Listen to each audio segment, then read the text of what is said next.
함께 묵도하신 후에 신앙 고백하시겠습니다.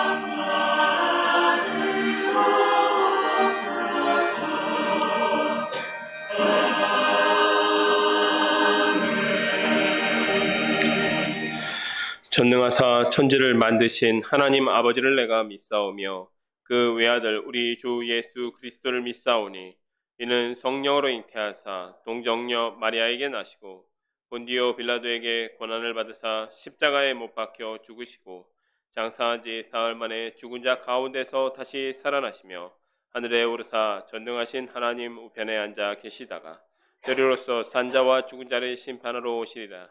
성령을 믿사오며 거룩한 공회와 성도가 서로 교통하는 것과 죄를 사하여 주시는 것과 몸이 다시 사는 것과 영원히 사는 것을 믿사옵나이다.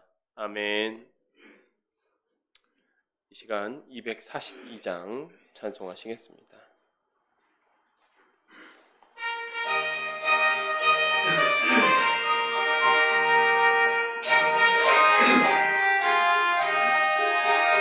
광무지가 장미꽃같이 피는 것을 볼 때에 구속함에 노래 부르며 거룩한 길 다니리. 거룩한 그 길에 검은 구름 없으니 낮과 같이 맑고 밝은 거룩한 길 다니리. 하나님의 아름다움과 그의 영광 볼 때에 모든 괴로움 잊어버리고 거룩한 길 다니리. 거기 거룩한 그 길에 검은 구름 없으니 낮과 같이 맑고 밝은 거룩한 길 다니리. 마른 땅과 샘물 터지고 사막의 물 흐를 때 기쁨으로 찬송 부르며 거룩한 길 다니리. 거기 거룩한 그 길에 검은 구름 없으니 낮과 같이 맑고 밝은 거룩한 길 다니리. 거기 악한 짐승 없으니 두려울 것 없겠네. 평안함과 즐거움으로 거룩한 길 다니리. 거기 거룩한 그 길에 검은 구름 없으니 낮과 같이 맑고 밝은 거룩한 길 다니리. 거기 죄인 전혀 없으니 거룩한 자뿐이라. 주님 주신 면류관 쓰고 거룩한 길 다니리. 거기 거룩한 그 길에 검은 구름 없으니 낮과 같이 맑고 밝은 거룩한 길 다니리. 아멘. 제가 기도하도록 하겠습니다. 거룩하신 하나님 아버지, 따뜻한 봄이 찾아왔나 싶은데 어느새 날이 조금씩 무더워지고 여름이 성큼 다가온 시간이 되었습니다. 언제나 신실하게 온 세상을 주관하시는 하나님을 찬양합니다.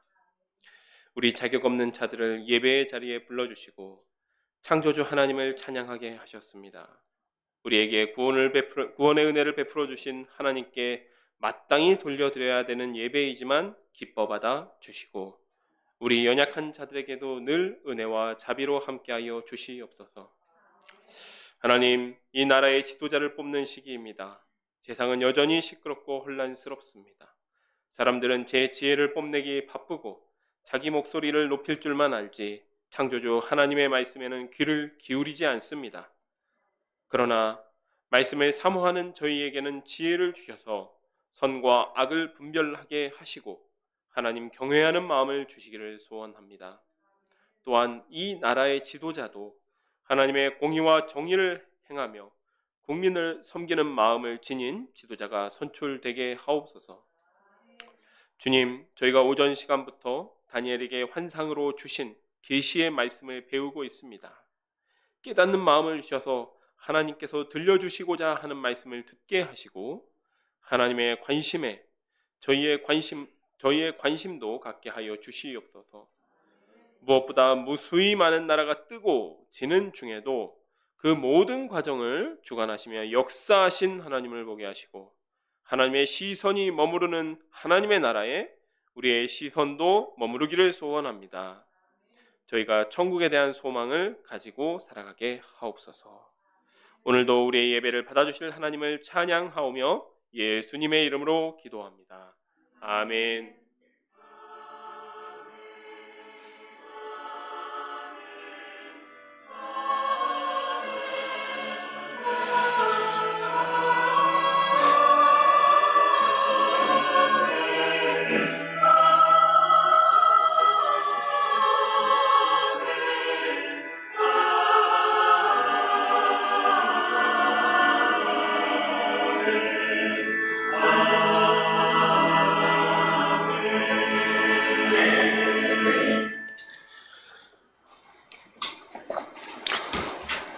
이 시간 우리에게 주신 하나님의 말씀은 다니엘서 12장 9절에서 10절 말씀입니다.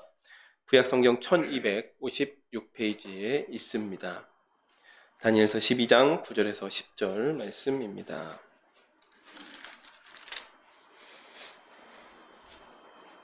제가 하나님의 말씀을 받들어 봉독하도록 하겠습니다. 그가 이르되 다니엘아 갈지어다 이 말은 마지막 때까지 간수하고 봉함할 것임이니라.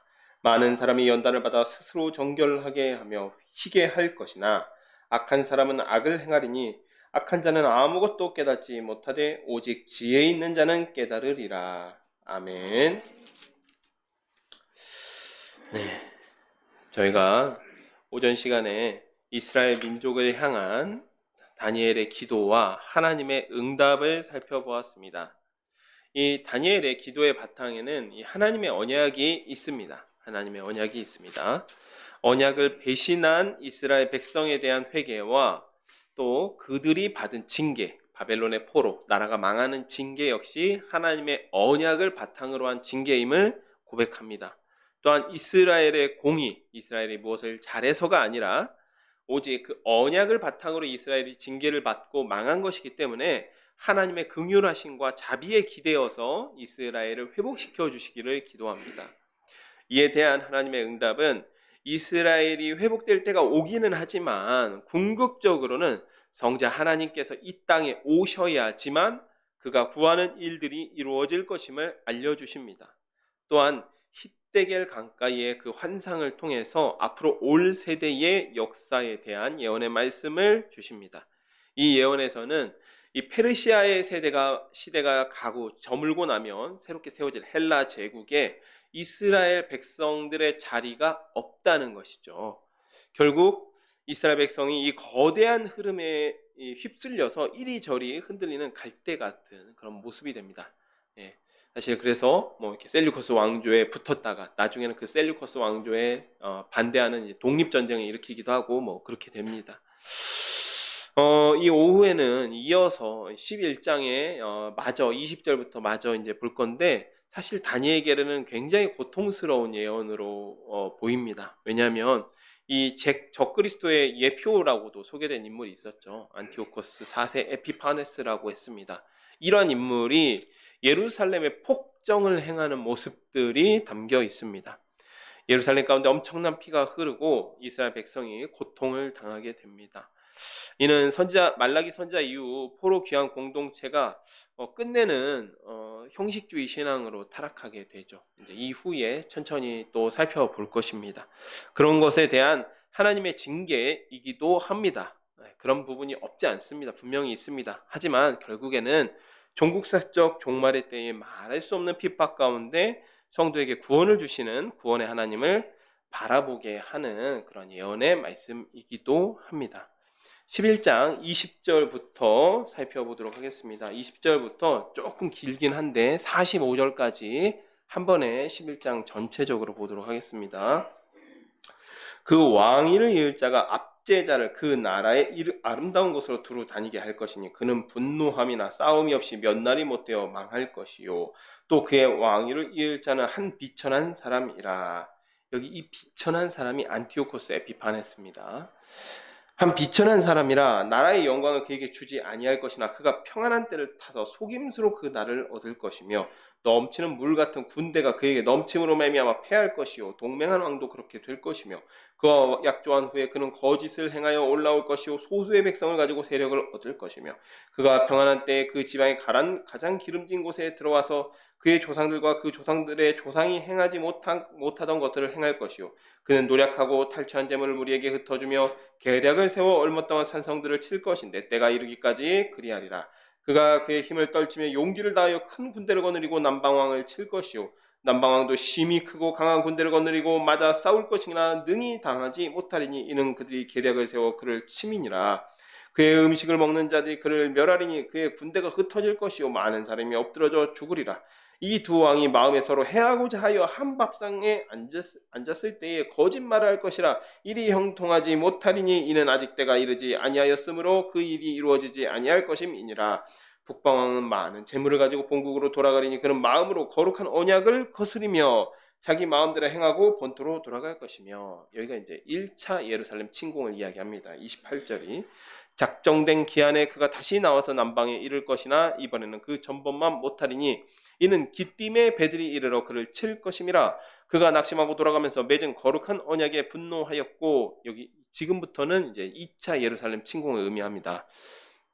자기 땅에 들어가서는 맺은 거룩한 언약을 배반하는 자들을 살필 것이며 군대는 그의 편에 서서 성소 곧 견고한 곳을 더럽히며 매일 드리는 제사를 폐하며 멸망하게 하는 가증한 것을 세울 것이며 그가 또 언약을 배반하고 악행하는 자를 속임수로 타락시킬 것이나 오직 자기의 하나님을 아는 백성은 강하여 용맹을 떨치리라. 백성 중에 지혜로운 자들이 많은 사람을 가르칠 것이나 그들이 칼날과 불꽃과 사로잡힘과 약탈을 당하여 여러 날 동안 몰락하리라. 그들이 몰락할 때에 도움을 조금 얻을 것이나 많은 사람이 속임수로 그들과 결합할 것이며 또 그들 중 지혜로운 자 몇 사람이 몰락하여 무리 중에서 연단을 받아 정결하게 되며 희게 되어 마지막 때까지 이르게 하리니 이는 아직 정한 기한이 남았습니다. 그 왕은 자기 마음대로 행하며 스스로 높여 모든 신보다 크다 하며 비상한 말로 신들의 신을 대적하여 형통하기를 분노하심이 그칠 때까지 하리니 이는 그 작정된 일을 반드시 이루실 것임이라. 그가 모든 것보다 스스로 크다 하고 그의 조상들의 신들과 여자들의 흠모하는 것을 돌아보지 아니하며 어떤 신도 돌아보지 아니하고 그 대신 강한 신을 공경할 것이요 또 그의 조상들이 알지 못하던 신에게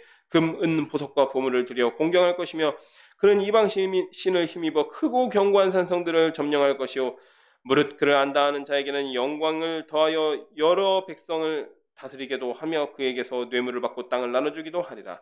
마지막 때에 남방왕이 그와 힘을 겨룰 것이나 북방왕이 병과 마병과 많은 배와 회오리 바람처럼 그에게로 마주와서 그 여러 나라에 침공하여 물이 넘친같이 지나갈 것이요 그가 또 영화로운 땅에 들어갈 것이요 많은 나라를 패망하게 할 것이나 오직 에돔과 모압과 암몬 자손들의 지도자들은 그의 손에서 벗어나리라. 그가 여러 나라들의 그의 손을 펴리니 애굽 땅고 면하지 못할 것이니 그가 권세로 애굽의 금과 은과 모든 보물을 차지할 것이요 리베아 사람과 구스 사람이 그의 시종이 되리라. 그러나 동북에서부터 소문이 이르러 그를 번민하게 함으로 그가 분노하여 나가서 많은 무리를 다 죽이며 멸망시키고자 할 것이요 그가 장막궁전을 바다와 영화롭고 거룩한 산 사이에 세울 것이나 그의 종말이 이르리니 도와줄 자가 없으리라. 예, 그 21절에 등장하는 비천한 자는 안티오코스 4세 에피파네스고 사실 20절부터 45절까지가 약간 이 적그리스도에 대한 내용과 섞여 있긴 합니다만 그 안티오코스 에피파네스 4세의 예루살렘에서 행해지던 그 폭정에 대해서 이야기를 하고 있습니다. 이 에피파네스라는 이름 자체가 어떤 뜻이냐면 빛나는 자다 아니면 이 찬란한 자다라고 스스로 이름 붙인 거예요. 스스로 이름 붙인 거거든요. 근데 이 이름의 속에는 이 나름 신격화시킨 의도가 있습니다. 자기 스스로를 신격화시킨 사람인데 속임수로 나라를 얻는다라는 말이 있죠. 21절에 이 속임수로 나라를 얻는다라는 말은 원래 이 에피파네스가 어떤 인물이냐면 자기 선대 왕이었던 안티오코스 3세의 차남입니다. 차남인데 저번에 제가 오전에 설명드린 게 이 안티오코스 3세가 동쪽으로 지중해 쪽으로 동쪽이 아니 서쪽으로 네. 예, 그 서쪽으로 이제 그 세력을 확장시키려고 하다가 제지를 당했다고 했습니다. 어느 세력의 제지를 당했다고 했죠? 로마의 제지를 당했다고 했죠? 로마의 제지를 당했는데 그렇게만 끝난 게 아니라 볼모를 보내요, 로마에. 볼모로 보낸 사람이 안티오코스 4세입니다. 안티오코스 4세가 볼모로 잡혀 있었어요. 근데 이 사람이 계략을 펼쳐가지고 자기 형을 로마로 불러들입니다. 자기 형을 불러들여서 자기 형이 로마의 볼모로 잡히게 하고 자기는 탈출을 해요.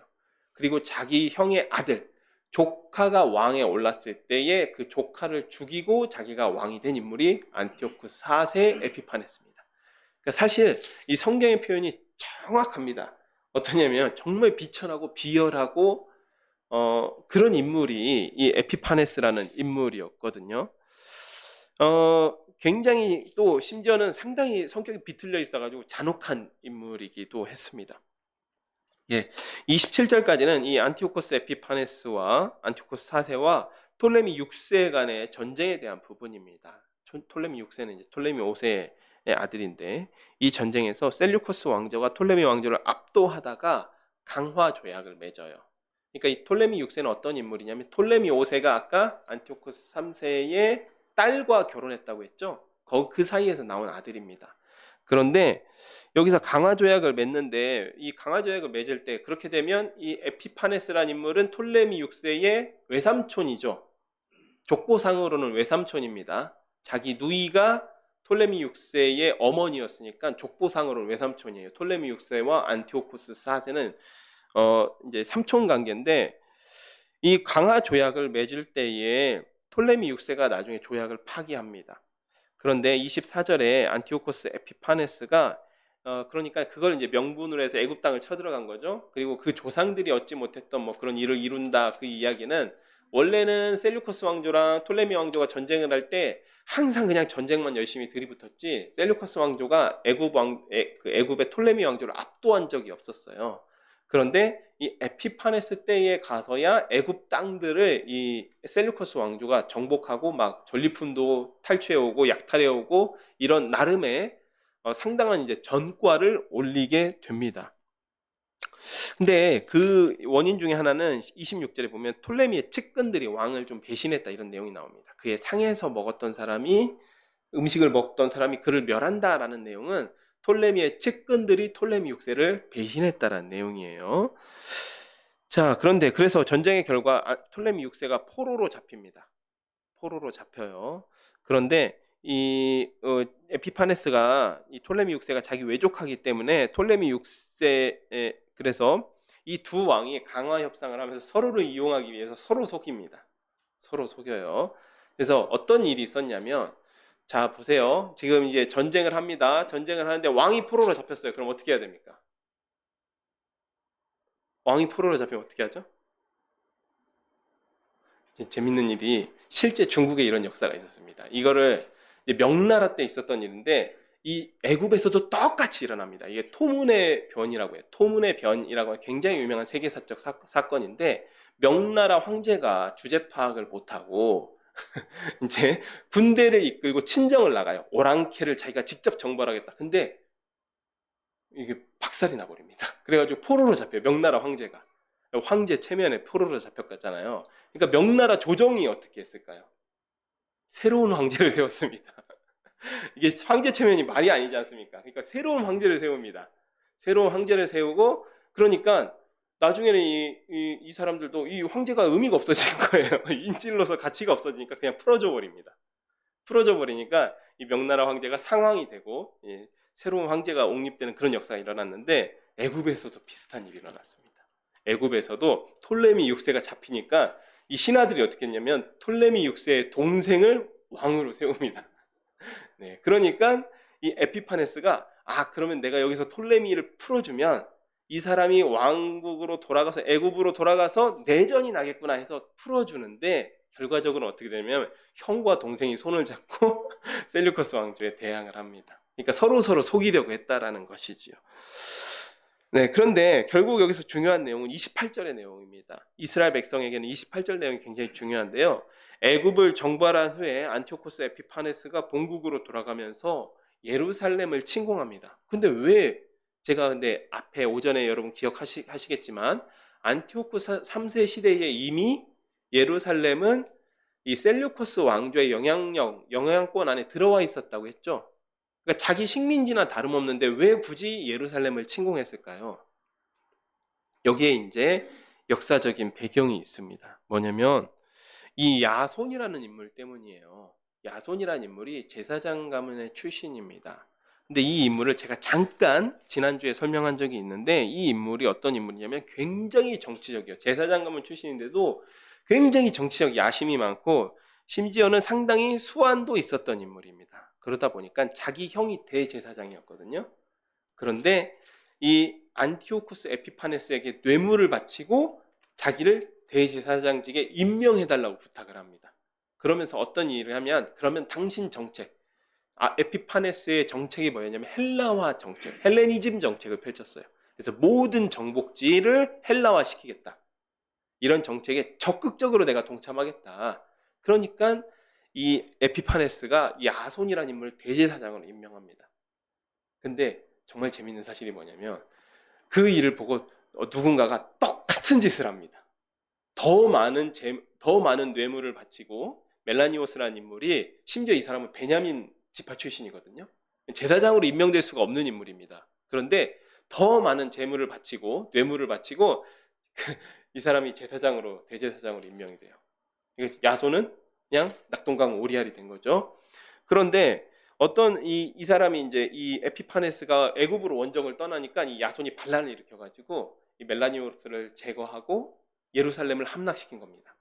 그러니까 이 에피파네스가 그러한 행동을 반란으로 규정을 하고 예루살렘을 침공한 겁니다. 이게 1차 예루살렘 침공입니다.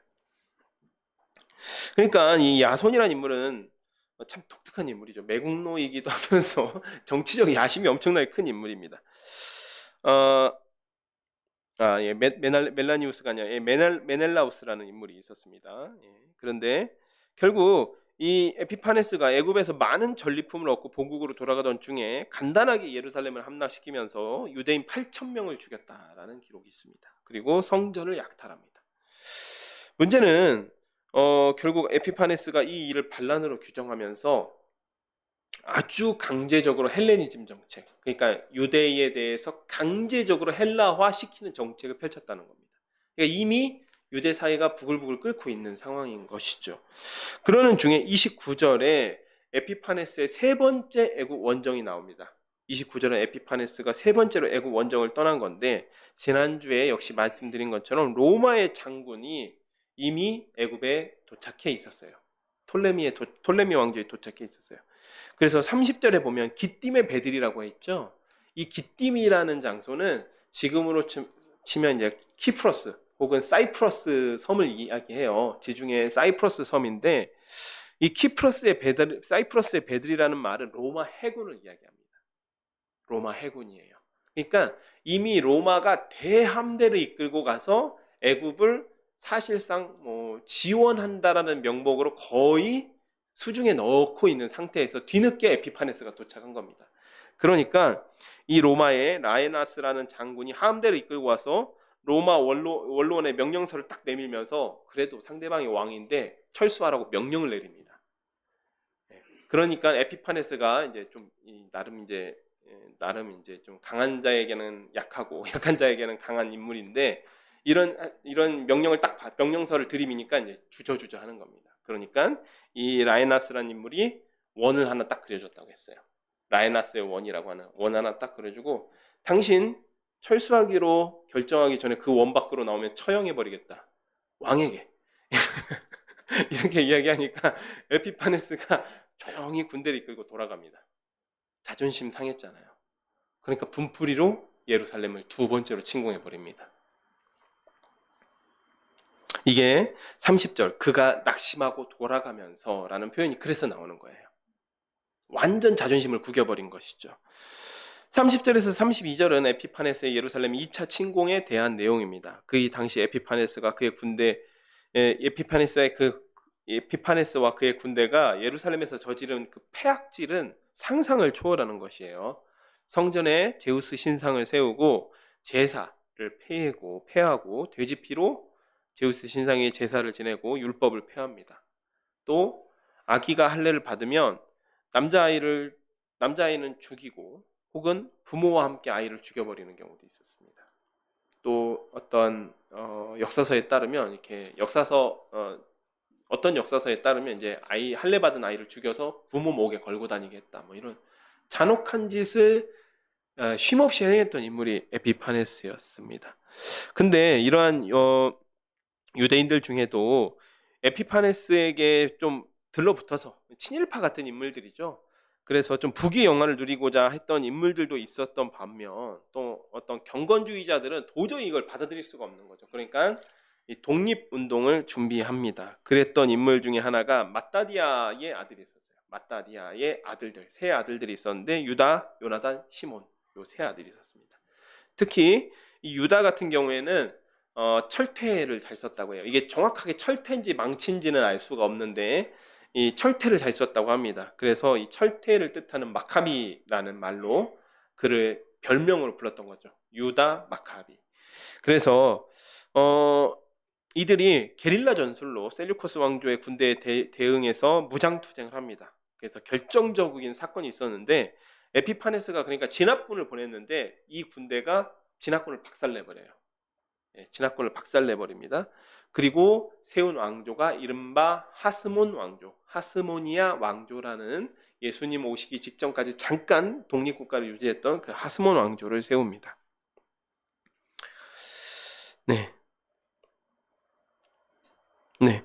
그리고 30절에서 35절은 에피파네스의 폭정 가운데서도 율법을 지키기 위해서 노력했던 사람들, 또 어떤 일부의 제사장들이 죽임을 당하고 탄압을 당한다라는 의미입니다.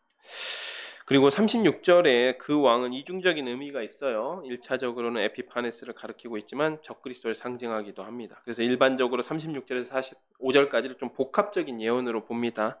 앞에서도 말씀드렸듯이 에피파네스라는 이름 자체가 빛나는 자다, 찬란한 자다, 스스로를 거의 신이라고 생각했던 인물입니다. 그러다 보니까 마치 스스로를 신처럼 높였다라는 의미도 되고 적그리스도로 볼 경우에는 계시록 13장에서 등장하는 신성모독하는 이름들이 있는 짐승이 나와요. 두 짐승이 나오는데 그것을 의미한다라고 해석하는 학자들도 있습니다. 그래서 40절 이하는 역사적으로는 그게 크게 일어나지는 않았던 사건으로 보입니다. 그래서 말세에 있을 대전쟁으로 보는 학자들이 있습니다. 40에서 45절은 안티오코스 에피파네스가 이 메디아 반란을 진압하다가 이제 그 유다 진압군이 박살이 났다라는 소식을 듣습니다. 그래서 한 신전을 약탈하다가 그 이야기를 듣고 유다에서 자기가 보냈던 진압군대가 박살이 났다는 소식을 듣고 에피파네스는 병사를 합니다. 시름시름 앓다가 죽어요. 그래서 이제 그러한 내용들을 다루고 있다라고 이야기하고 있습니다. 그리고 12장부터 1절에서 12장은 이제 이 마지막 전체적으로 10장부터 이어져 오던 전체 이 예언을 마무리하는 장입니다. 12장을 읽도록 하겠습니다. 그때에 내 민족을 호위하는 큰 군주 미가엘, 여기 내 민족은 넷을 이야기하는 게 아니고 다니엘 너를 이야기하는 거예요. 다니엘 너, 이스라엘 민족 이걸 이야기하는 겁니다. 내 민족을 호위하는 큰 군주 미가엘이 일어날 것이요 또 환란이 있으리니 이는 개국 이래로 그때까지 없던 환란일 것이며 그때에 내 백성 중 책에 기록된 모든 자가 구원을 받을 것이라. 땅의 티끌 가운데에서 자는 자 중에서 많은 사람이 깨어나 영생을 받는 자도 있겠고 수치를 당하여서 영원히 부끄러움을 당할 자도 있을 것이며 지혜 있는 자는 궁창의 빛과 같이 빛날 것이요 많은 사람을 옳은 대로 돌아오게 한 자는 별과 같이 영원토록 빛나리라. 다니엘아 마지막 때까지 이 말을 간수하고 이 글을 봉함하라. 많은 사람이 빨리 왕래하며 지식이 더하리라.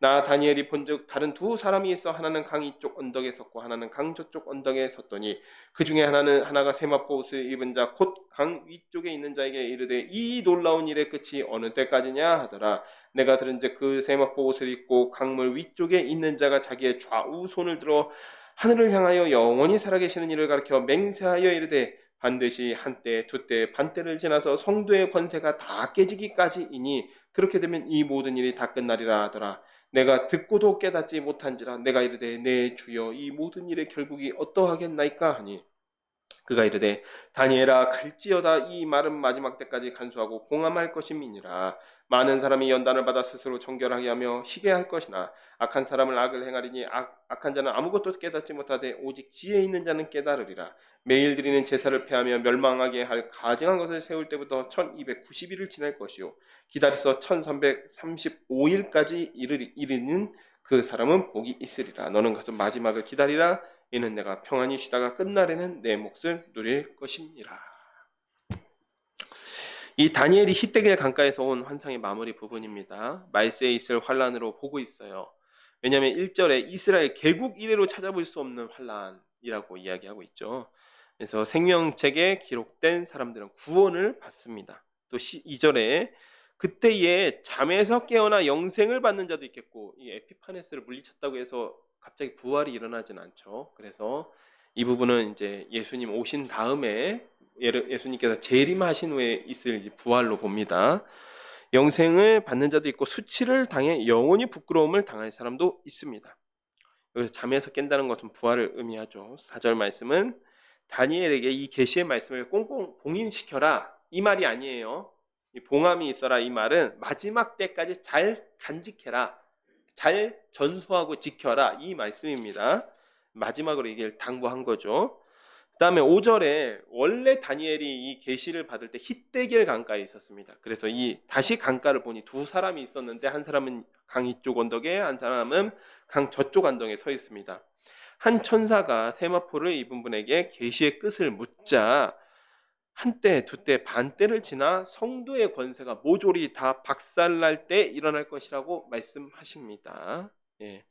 말세에 있을 극심한 환란의 때 다시 한번 상기시켜 주죠. 다시 말씀드리지만 그 에피파네스가 실제로 그 제사를 폐하던 시간도 거의 한 3년 반 정도의 기간 제사가 폐해지기도 했습니다.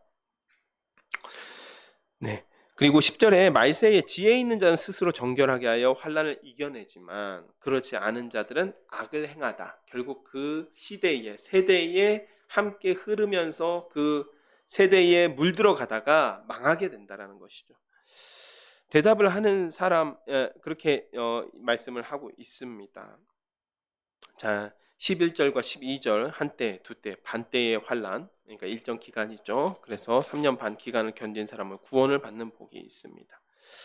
그리고 한때, 반때, 한때, 두때, 반때와 1335일 이렇게 하면 또 그 한때, 이 반때에서 한때 정도가 됩니다. 이게 7년 정도가 되는 거예요.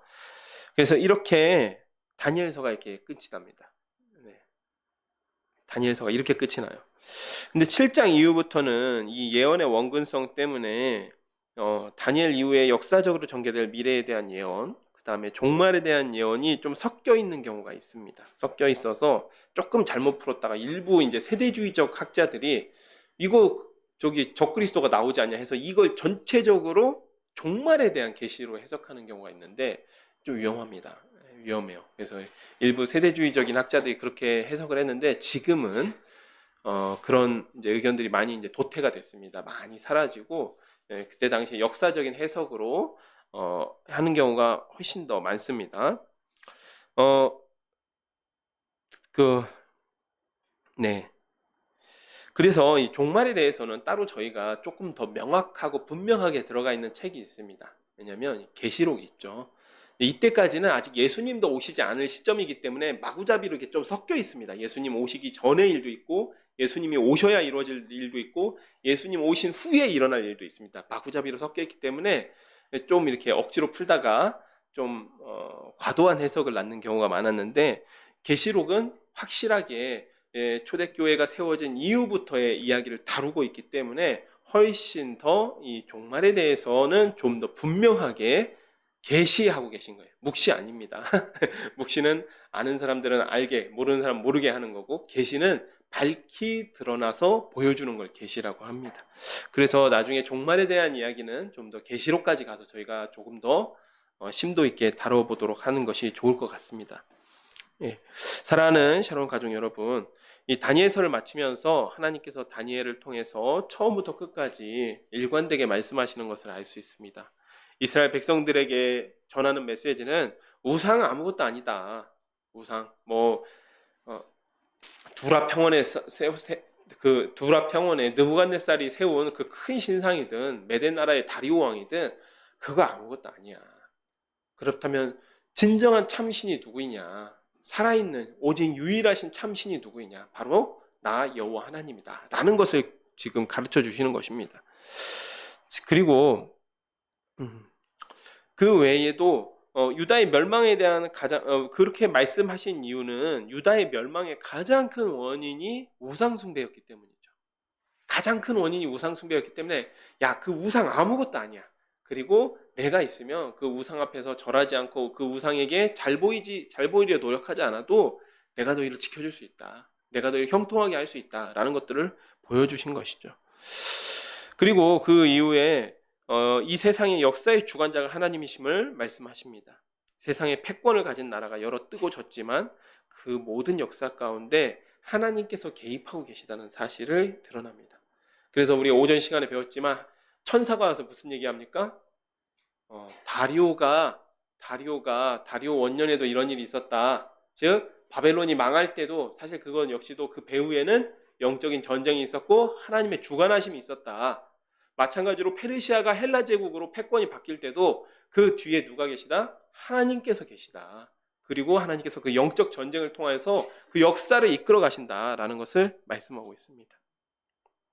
또한 하나님의 관심은 그렇기 때문에 이 역사의 부침 안에 있지 않습니다. 하나님께서 역사를 이끌어 가시긴 하지만 하나님의 진정한 관심사가 이 역사 가운데 있는 것이 아니라 그 역사 너머에 영원히 서게 될 하나님의 나라에 있다라는 것입니다. 하나님의 관심은 세상 나라에 누가 패권을 얻는지 관심 없습니다. 영원하신 하나님 나라, 그 하나님 영원하게 서게 되는 하나님 나라에 있습니다. 사랑하는 샤론의 가족 여러분, 여러분 하나님의 나라를 사모하십니까?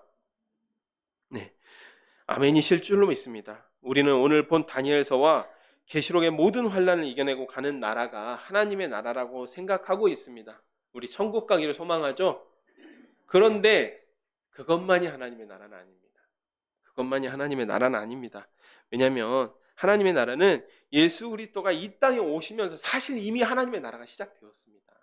이미 하나님의 나라가 지금 우리가 살고 있는 나라가 하나님의 나라입니다. 우리가 예수 안에 살고 있으면 지금 우리가 살아가고 있는 이 우리의 삶이 하나님의 나라를 살아가고 있는 것입니다. 우리가 종말론적 신앙을 가지고 우리의 삶의 가치를 천국에 두는 것, 우리가 죽어서 갈 천국에 두는 것은 매우 올바르고 사실 굉장히 올바른 신앙이라고 볼 수 있습니다만 천국은 지금 이 땅에서 예수님을 믿고 성령님과 동행하면서 살아갈 때 이루어지는 것이기도 합니다. 또 앞으로 우리가 이루어 가야 되는 나라이기도 합니다. 그렇기 때문에 천국 소망을 두고 살아간다는 것은 이 땅에서 이룰 하나님의 나라를 위해서 살아가는 삶이기도 합니다. 사랑하는 샤론의 가족 여러분, 우리의 삶 가운데 고난과 환난이 있지만 우리가 이루어갈 또 우리가 앞으로 가게 될 천국의 소망을 두고 천국을 살아가는 우리 샤론의 가족들이 되시기를 축복하면서 제가 기도하고 말씀을 맺도록 하겠습니다. 기도하겠습니다. 하나님 아버지 참으로 감사드립니다. 오늘 다니엘서 말씀을 통하여서 역사의 주관자이신 하나님, 또 그 역사 가운데 하나님의 한 나라를 세우실 하나님에 대해서 배웠습니다. 주님, 하나님의 관심사는 이 땅의 나라들의 흥망성쇠, 누가 권력을 쥐느냐, 누가 얼마나 많은 부귀와 영화를 누리느냐에 있지 않았습니다. 오직 영원히 세워질 하나님의 나라, 예수 그리스도를 통하여서 세워지고 있는 하나님의 나라에 있음을 저희가 다시 한번 깨닫습니다. 주님, 저희 모든 샤론의 가족들로 하여금 천국의 소망을 두게 하옵소서. 천국의 소망을 두되 우리가 죽은 후에 갈 그 내세의 천국에만 소망을 두는 것이 아니라 예수 그리스도와 함께 살아가며 이루어갈 천국에도 소망을 두고 살아가게 하여 주시기를 소원합니다. 감사하며 예수님의 이름으로 기도드렸습니다. 아멘. 이 시간 함께 54장 찬송하신 후에 주기도문으로 예배를 마치도록 하겠습니다.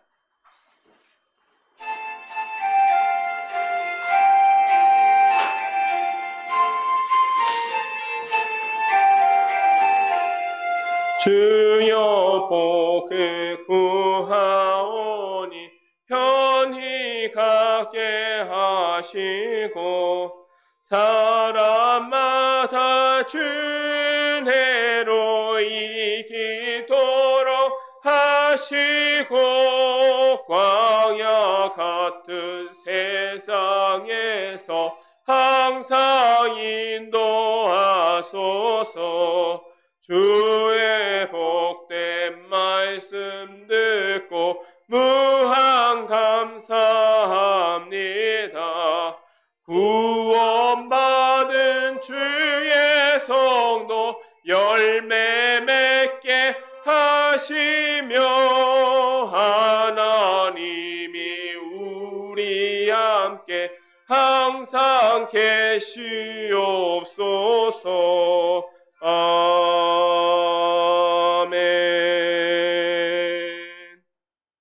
하늘에 계신 우리 아버지여, 이름이 거룩히 여김을 받으시오며 나라가 임하시오며 뜻이 하늘에서 이루어진 것 같이 땅에서도 이루어지이다.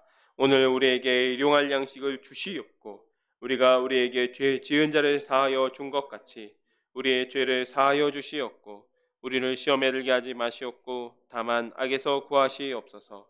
나라와 권세와 영광이 아버지께 영원히 있사옵나이다. 아멘.